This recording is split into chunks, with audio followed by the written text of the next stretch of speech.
मुंबई के एक posh apartment की 7वीं मंजिल पर विशाल गुप्ता का आलीशान घर था।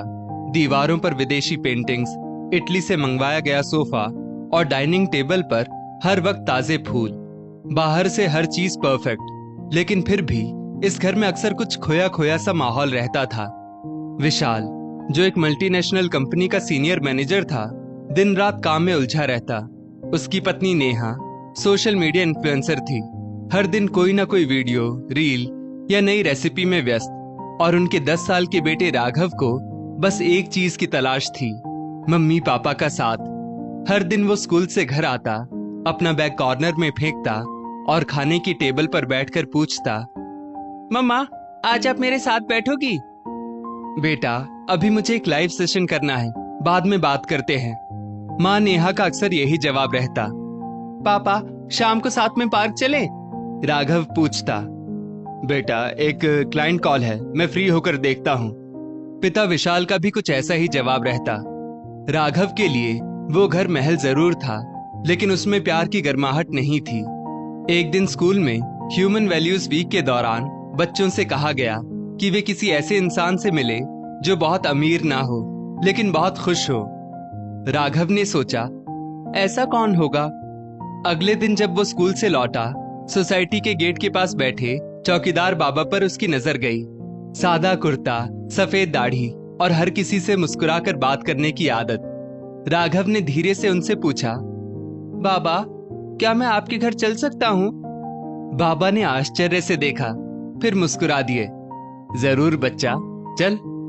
बाबा की झोपड़ी सोसाइटी से कुछ ही दूरी पर थी। एक छोटा सा कमरा, एक पंखा, कुछ पुराने बर्तन और दीवार पर भगवान का एक चित्र। राघव ने इधर उधर देखा और पूछा, बाबा आपको यहाँ रहते हुए बोर नहीं होता? बाबा हंस दिए। नन्हे राजा, मैं यहाँ रोज सुबह सूरज को देखता हूँ, शाम को चिड़ियों को लौटते देखता हूँ और रात को चांदनी से बातें करता हूँ। मुझे और क्या चाहिए? फिर उन्होंने मिट्टी के प्यालों में राघव को गुड़ और मूंगफली दी।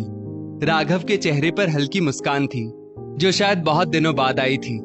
उस दिन बाबा ने उसे बहुत सी कहानियां सुनाई, अपनी पत्नी की, अपने गांव की, अपनी पुरानी साइकिल की। सब कुछ बहुत साधारण था, लेकिन उनकी आंखों में एक अलग ही चमक थी।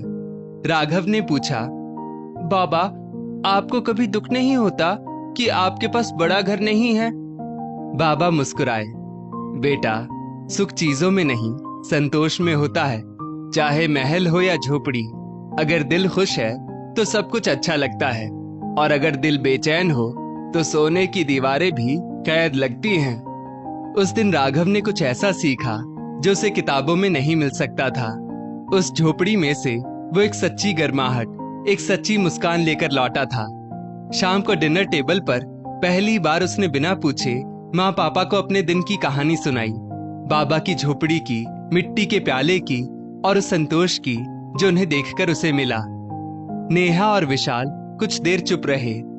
पहली बार उन्हें एहसास हुआ कि उनके बेटे को उस झोपड़ी में वो संतोष मिला जो वो खुद अपने महलनुमा घर में ढूंढ रहे थे। अगले वीकेंड विशाल ने एक सरप्राइज प्लान किया। राघव के स्कूल के प्रोजेक्ट में वो खुद शामिल हुआ। नेहा ने बाबा के लिए कुछ मिठाइयां बनाई और तीनों उनके पास पहुंचे। बाबा चौंक गए, लेकिन खुश भी हुए। उस दिन झोपड़ी में सिर्फ गुड़ और मूंगफली नहीं, बल्कि इंसानियत का स्वाद था। धीरे धीरे राघव के घर में भी बदलाव आने लगा।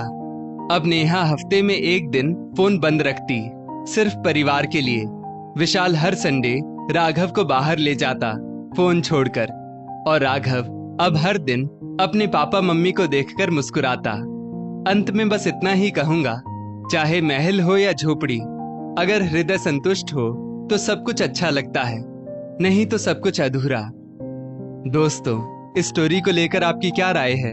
नीचे कमेंट करके जरूर बताइएगा, और ऐसी ही और भी बेहतरीन वीडियोस के लिए हमारा पेज जरूर फॉलो करें। धन्यवाद।